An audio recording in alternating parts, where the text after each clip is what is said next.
당신은 혹시 이런 경험이 있습니까?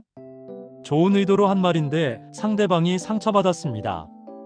사실을 말했을 뿐인데 관계가 멀어졌습니다. 진심으로 조언했는데 오히려 원망을 샀습니다. 당신은 아마도 이렇게 생각했을 것입니다.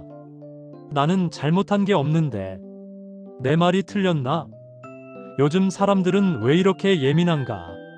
하지만 진실은 다릅니다. 1762년 조선 최고의 천재가 태어났습니다.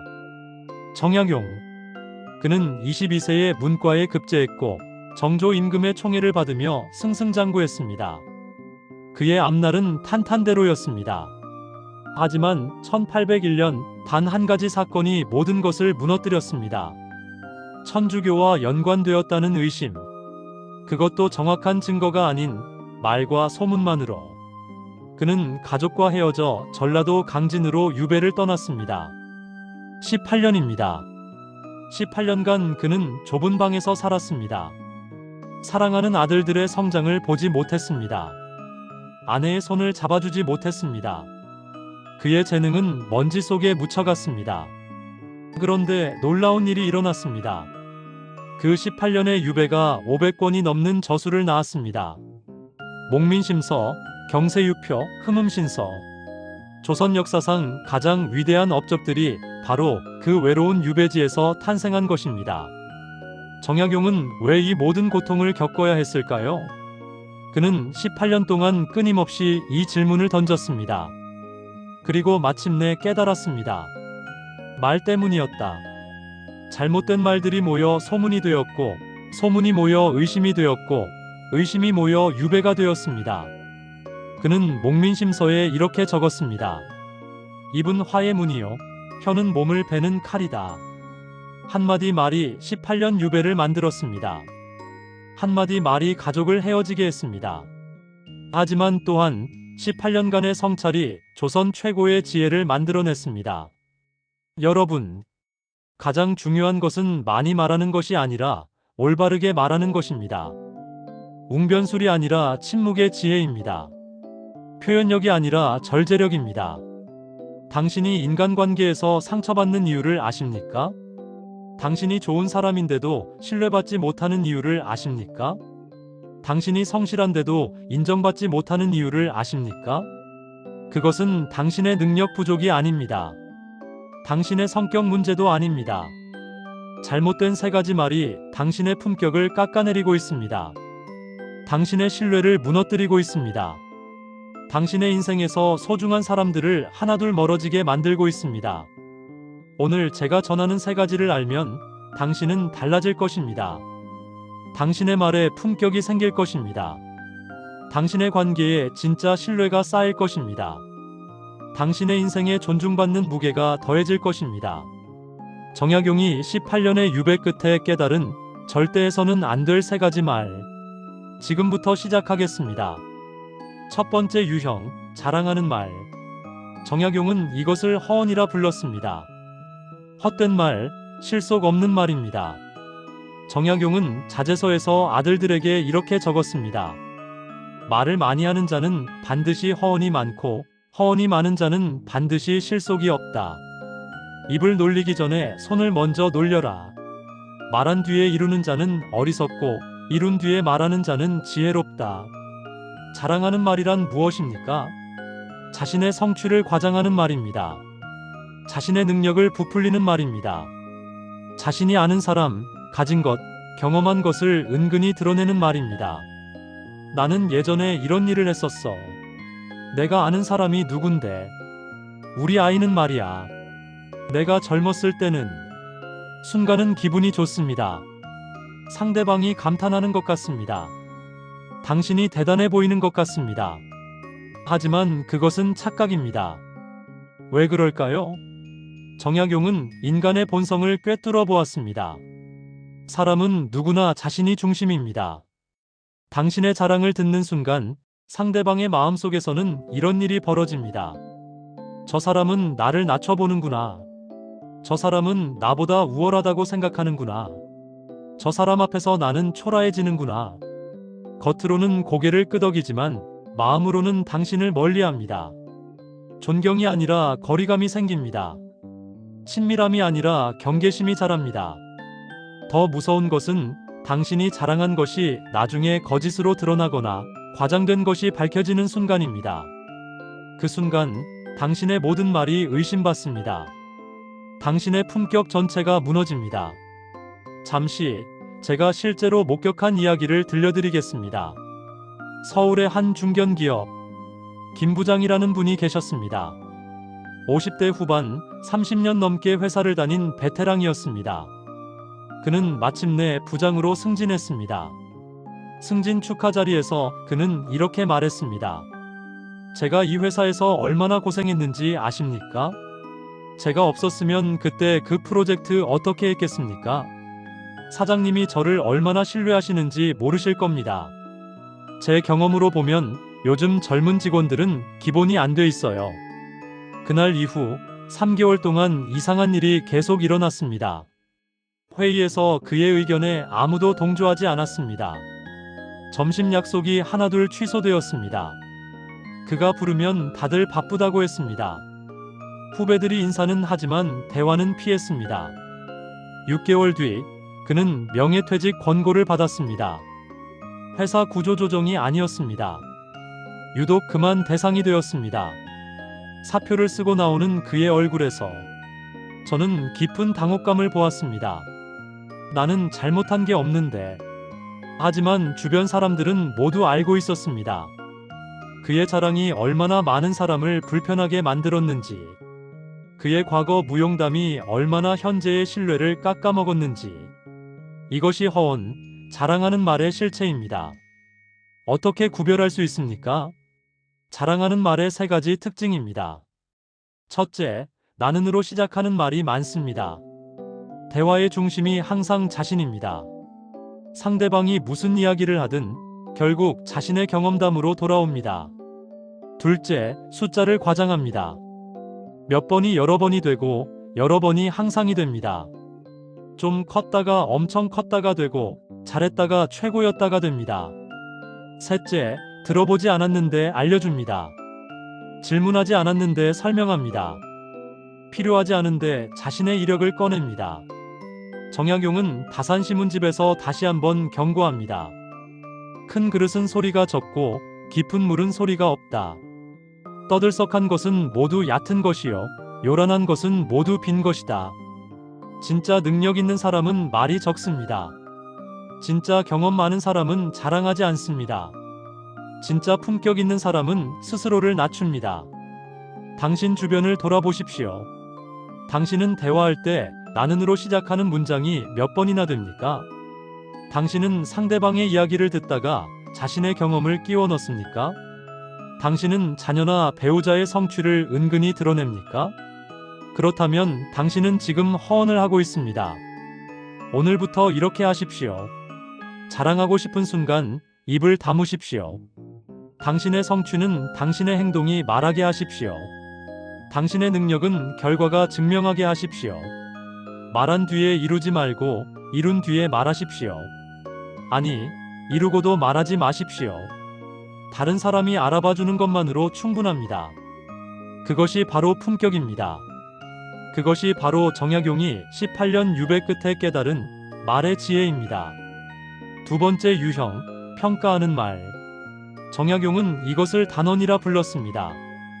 잘라 말하는 것, 판단을 내리는 것입니다. 정약용은 목민심서에서 이렇게 적었습니다. 사람을 판단할 때는 10번을 보고도 조심하고 이를 결정할 때는 100번을 생각하고도 의심하라. 성급한 단정은 지혜로운 자의 적이요 교만한 판단은 겸손한 자의 덫이다. 평가하는 말이란 무엇입니까? 다른 사람의 삶을 판단하는 말입니다. 다른 사람의 선택을 재단하는 말입니다. 자신의 기준으로 상대방의 가치를 평가하는 말입니다. 그렇게 살면 안 되지. 요즘 애들은 다 그래. 그 사람 원래 그런 사람이야. 네가 그러니까 안 되는 거야. 내가 보기엔 네가 틀렸어. 당신은 조언하는 것이라고 생각합니다. 도움을 주는 것이라고 생각합니다. 사랑하니까 진실을 말하는 것이라고 생각합니다. 하지만 상대방이 듣는 것은 조언이 아닙니다. 비난입니다. 무시입니다. 당신이 자신을 존중하지 않는다는 메시지입니다. 왜 그럴까요? 정약용은 18년 유배 중 수없이 많은 판단과 평가를 받았습니다. 천주교 신자다. 역적이다. 위험한 사상가다. 하지만 그것은 사실이 아니었습니다. 그것은 단지 다른 사람들의 해석이었을 뿐입니다. 그는 깨달았습니다. 사람은 자신의 렌즈로 세상을 봅니다. 자신의 경험으로 타인을 판단합니다. 하지만 그 렌즈는 불완전합니다. 그 경험은 제한적입니다. 당신이 평가하는 순간 상대방은 이렇게 느낍니다. 저 사람은 나를 이해하지 못한다. 저 사람은 나의 상황을 모른다. 저 사람은 나를 존중하지 않는다. 더 큰 문제는 당신의 평가가 틀렸을 때입니다. 당신이 모르는 사정이 있었을 때입니다. 나중에 진실이 밝혀졌을 때 당신의 모든 신뢰가 무너집니다. 실제로 일어난 일입니다. 경기도의 한 가정. 이 어머니는 60대 중반이었습니다. 딸은 30대 후반, 결혼해서 두 아이를 키우고 있었습니다. 어느 날 딸이 어머니께 조심스럽게 말했습니다. 엄마, 나 직장 다시 다니려고 해. 어머니는 즉각 말했습니다. 애들은 어쩌려고? 엄마 노릇도 제대로 못하면서 무슨 직장이야? 요즘 엄마들은 다 그래. 애들 학원만 보내면 엄마 역할 다 했다고 생각하지. 내가 너를 키울 땐 안 그랬어. 난 너희만 보고 살았단다. 내가 그러니까 애들이 산만한 거야. 딸은 아무 말도 하지 않았습니다. 그냥 전화를 끊었습니다. 그 후 1년간 딸의 전화가 점점 줄었습니다. 명절에도 얼굴만 비추고 갔습니다. 손주들을 데려오지 않았습니다. 어머니는 서운했지만 참았습니다. 바쁘겠지 하고 생각했습니다. 2년이 지났습니다. 어머니는 우연히 딸의 친구를 만났습니다. 그리고 진실을 알게 되었습니다. 딸의 남편이 사업에 실패해서 빚이 생겼습니다. 딸은 가정을 지키기 위해 일을 시작할 수밖에 없었습니다. 혼자 모든 것을 감당하며 버텨왔습니다. 어머니께 말하지 않은 이유는 걱정하실까봐였습니다. 하지만 어머니의 그 한마디 평가가 딸의 마음에 못을 박았습니다. 엄마는 나를 이해하지 못해. 엄마는 나를 나쁜 엄마라고 생각해. 어머니는 딸에게 사과하고 싶었습니다. 하지만 딸은 전화를 받지 않았습니다. 20년을 함께 산 모녀 관계가 단 몇 마디의 평가로 무너졌습니다. 어머니는 제게 이렇게 말했습니다. 내가 왜 그랬을까요? 난 딸을 사랑하는데. 난 딸을 위해서 한 말인데. 이것이 단언, 평가하는 말의 실체입니다. 어떻게 구별할 수 있습니까? 평가하는 말의 세 가지 특징입니다. 첫째, 넌, 당신은, 그 사람은으로 시작하는 단정적 문장이 많습니다. 넌 원래 그래. 당신은 항상 그렇게 해. 그 사람은 그런 사람이야. 둘째, 슈드의 문장입니다. 해야 해, 하면 안 돼, 당연히 원래. 자신의 기준을 상대방에게 강요합니다. 셋째, 상대방의 설명을 듣지 않습니다. 변명하지 마. 나는 다 알아. 내가 봐왔어. 상대방의 사정을 차단합니다. 정약용은 여유당전서에서 다시 경고합니다. 하늘은 높아서 만물을 굽어보지만 판단하지 않고 땅은 낮아서 만물을 받아들이되 거부하지 않는다. 성인은 하늘과 땅을 본받아 사람을 대하되 이해하려 하고 판단하지 않는다. 진짜 지혜로운 사람은 평가하지 않습니다. 진짜 사랑하는 사람은 이해하려 합니다. 진짜 품격 있는 사람은 상대방의 선택을 존중합니다. 당신 주변을 돌아보십시오. 당신은 자녀에게 넌 왜 그래? 라고 말합니까? 당신은 배우자에게 당신은 항상 그렇지라고 말합니까? 당신은 친구나 동료의 선택에 대해 그렇게 하면 안 되는데 라고 말합니까? 그렇다면 당신은 지금 단언을 하고 있습니다. 오늘부터 이렇게 하십시오. 평가하고 싶은 순간 질문으로 바꾸십시오. 넌 왜 그래? 대신 무슨 일이 있었니? 그렇게 하면 안 돼. 대신 어떤 생각으로 그 선택을 한 거야? 판단하기 전에 이해하려 하십시오. 조언하기 전에 경청하십시오. 상대방의 삶은 상대방의 것입니다. 당신의 기준이 절대적인 것이 아닙니다. 말하기 전에 한 번만 더 생각하십시오. 이 말이 상대방을 존중하는가? 이 말이 관계를 유지하는가? 그것이 바로 품격입니다. 그것이 바로 정약용이 깨달은 사람을 대하는 지혜입니다. 세 번째 유형, 원망하는 말. 정약용은 이것을 원언이라 불렀습니다. 불평하는 말, 불만을 토로하는 말입니다. 정약용은 유배지에서 아들들에게 보낸 편지에 이렇게 썼습니다. 원망은 독약과 같아서 입에서 나오는 순간 자신을 먼저 해친다. 불평은 쇠사슬과 같아서 내뱉을수록 스스로를 더 단단히 묶는다. 감사하는 자는 적은 것에서도 많음을 보고 원망하는 자는 많은 것에서도 부족함을 본다. 원망하는 말이란 무엇입니까? 세상을 탓하는 말입니다. 환경을 탓하는 말입니다. 다른 사람을 탓하는 말입니다. 자신의 불행을 외부 탓으로 돌리는 말입니다. 요즘 세상이 이래서 다 저 사람 때문이야. 내가 이렇게 된 것도 다 이런 환경에서 어떻게 해? 난 이렇게 노력했는데 아무도 몰라줘. 당신은 답답해서 하는 말이라고 생각합니다. 억울해서 하는 말이라고 생각합니다. 공감받고 싶어서 하는 말이라고 생각합니다. 하지만 상대방이 느끼는 것은 다릅니다. 무거움입니다. 부담입니다. 이 사람과 있으면 나도 우울해진다는 감정입니다. 왜 그럴까요? 정약용은 18년 동안 원망할 이유가 충분했습니다. 억울한 누명, 빼앗긴 자유, 떨어진 가족. 하지만 그는 원망하지 않았습니다. 아니, 원망을 선택하지 않았습니다. 그는 유배지에서 500권이 넘는 책을 썼습니다. 제자들을 가르쳤습니다. 백성들의 삶을 연구했습니다. 그는 깨달았습니다. 원망은 과거에 머무는 것입니다. 원망은 자신을 피해자로 만드는 것입니다. 원망은 변화의 가능성을 스스로 차단하는 것입니다. 당신이 원망하는 순간 상대방은 이렇게 느낍니다. 저 사람은 항상 부정적이다. 저 사람은 변하지 않을 것이다. 저 사람과 있으면 나까지 에너지가 빠진다. 사람들은 희망을 주는 사람 곁에 머뭅니다. 긍정을 나누는 사람 곁에 남습니다. 원망하는 사람 곁에서는 하나둘 떠나갑니다. 제가 직접 목격한 이야기입니다. 서울의 한 중소기업 박 과장이라는 분이 계셨습니다. 50대 초반 20년 넘게 같은 회사를 다녔습니다. 능력도 있고 성실했습니다.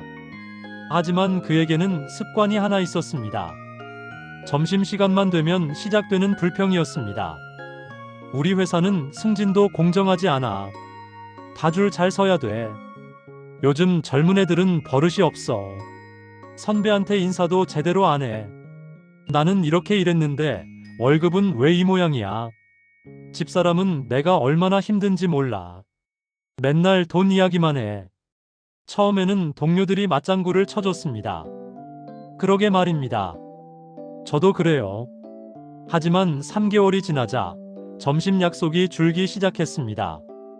6개월 후 그와 점심을 먹는 사람은 한 명도 없었습니다. 회의 때도 그의 발언 후엔 어색한 침묵이 흘렀습니다. 회식 자리에도 그가 오면 분위기가 가라앉았습니다. 1년 후 회사에 구조조정 바람이 불었습니다. 박 과장도 대상이 되었습니다. 그는 항변했습니다. 나는 누구보다 열심히 일했어. 내가 없으면 이 팀이 어떻게 돌아가? 왜 나를 내보내려고 하는 거야? 하지만 팀장은 조용히 말했습니다. 과장님의 능력은 인정합니다. 하지만 과장님과 함께 일하는 것이 힘듭니다. 팀원들이 지쳐 있습니다. 박 과장은 이해하지 못했습니다. 나는 사실만 말했는데 내가 무슨 잘못을 했다고. 퇴사 후 6개월이 지났습니다. 그는 새 직장을 찾지 못했습니다. 면접에서 떨어질 때마다 그는 중얼거렸습니다. 요즘 회사들은 나이 든 사람을 안 뽑아. 능력보다 젊은 게 중요한 세상이야. 그는 끝까지 깨닫지 못했습니다. 자신을 고립시킨 것이 세상이 아니라 자신의 원망이었다는 것을. 이것이 원망하는 말의 실체입니다. 어떻게 구별할 수 있습니까? 원망하는 말의 세 가지 특징입니다. 첫째, 주어가 항상 타인이나 환경입니다. 회사가, 세상이, 저 사람이. 자신은 항상 피해자입니다. 둘째, 과거형 문장이 많습니다. 그때 그랬는데, 예전엔 이랬는데. 과거에 머물며 현재를 부정합니다. 셋째, 그래도 하지만, 근데라는 단어로 긍정을 차단합니다. 누군가 희망을 이야기하면 즉각 반박합니다. 해결책을 제시하면 그게 어디 쉬워라고 말합니다. 정약용은 다산신문집에서 이렇게 말합니다. 깊은 밤 등불 아래 책을 읽으니 18년 유배가 하늘이 준 은총임을 깨닫는다. 만약 조정에 머물렀다면 어찌 이 깨달음을 얻었으랴. 고통은 스승이요 역경은 문이로다. 진짜 강한 사람은 원망하지 않습니다. 진짜 성숙한 사람은 환경을 탓하지 않습니다. 진짜 품격 있는 사람은 감사할 이유를 찾습니다. 당신 주변을 돌아보십시오. 당신은 하루에 불평을 몇 번이나 합니까? 당신은 대화할 때 부정적인 말을 먼저 합니까? 당신은 잘된 일보다 잘못된 일을 더 많이 이야기합니까? 그렇다면 당신은 지금 원언을 하고 있습니다. 오늘부터 이렇게 하십시오. 원망하고 싶은 순간 감사할 것을 찾으십시오. 불평하고 싶은 순간 배울 것을 찾으십시오. 누군가를 탓하고 싶은 순간 자신이 바꿀 수 있는 것을 찾으십시오. 저 사람 때문에 대신 이 상황에서 내가 할 수 있는 것은 무엇인가를 물으십시오. 세상이 이래서 대신 그래도 나는 무엇을 시작할 수 있는가를 생각하십시오. 과거를 탓하는 데 쓰는 에너지를 미래를 만드는 데 쓰십시오. 그것이 바로 품격입니다. 그것이 바로 정약용이 18년 유배를 이겨낸 힘입니다. 말이 곧 당신의 운명을 좌우합니다. 정약용은 57세가 되던 해 마침내 유배에서 풀려났습니다. 18년 만에 집으로 돌아왔습니다. 그리고 사람들에게 이렇게 말했습니다. 18년은 나의 자유를 빼앗아갔지만 나의 교만을 빼앗아갔습니다. 나의 시간을 빼앗아갔지만 나의 허영을 빼앗아갔습니다. 나의 가족을 빼앗아갔지만 나의 잘못된 말을 빼앗아갔습니다. 유배는 빼앗는 시간이 아니라 정죄하는 시간이었습니다. 무너지는 시간이 아니라 세워지는 시간이었습니다. 오늘 우리가 나눈 세 가지를 다시 정리하겠습니다. 첫째, 자랑하는 말. 허언. 이룬 뒤에 말하지 말고 말한 뒤에 이룬 것도 말하지 마십시오. 침묵이 가장 강력한 웅변입니다. 둘째, 평가하는 말. 단언. 판단하기 전에 이해하고 조언하기 전에 경청하십시오. 존중이 가장 깊은 사랑입니다. 셋째, 원망하는 말. 원언. 과거를 탓하지 말고 현재에서 감사를 찾으십시오. 감사가 가장 강한 힘입니다. 이 세 가지는 반드시 정리해야 할 말입니다. 이것들이 당신의 품격을 갉아먹고 있습니다. 이것들이 당신의 관계를 무너뜨리고 있습니다. 당신은 혹시 이렇게 생각할 수 있습니다. 그래도 진실을 말해야 하지 않습니까? 사랑하니까 조언하는 건데 왜 나쁩니까? 내 감정을 표현하는 것도 잘못입니까? 정약용은 이렇게 답합니다. 진실은 날카로운 칼이다. 사랑으로 감싸지 않으면 상처만 남긴다. 조언은 귀한 약이다. 존중으로 전하지 않으면 독이 된다. 감정은 흐르는 물이다. 절제하지 않으면 범람하여 모든 것을 휩쓸어 간다. 여러분, 말을 정리하는 것은 냉정함이 아닙니다. 책임입니다. 당신의 시간은 유한합니다. 당신의 에너지는 제한적입니다. 그것을 자랑하는데, 판단하는데, 원망하는데 쓰지 마십시오. 그것을 창조하는데, 이해하는데, 감사하는데 쓰십시오. 정약용은 유배지에서 마지막 책을 마무리하며 이렇게 썼습니다. 입은 화의 문이요, 혀는 몸을 베는 칼이다. 하지만 또한 입은 덕의 문이요 혀는 사람을 살리는 약이다.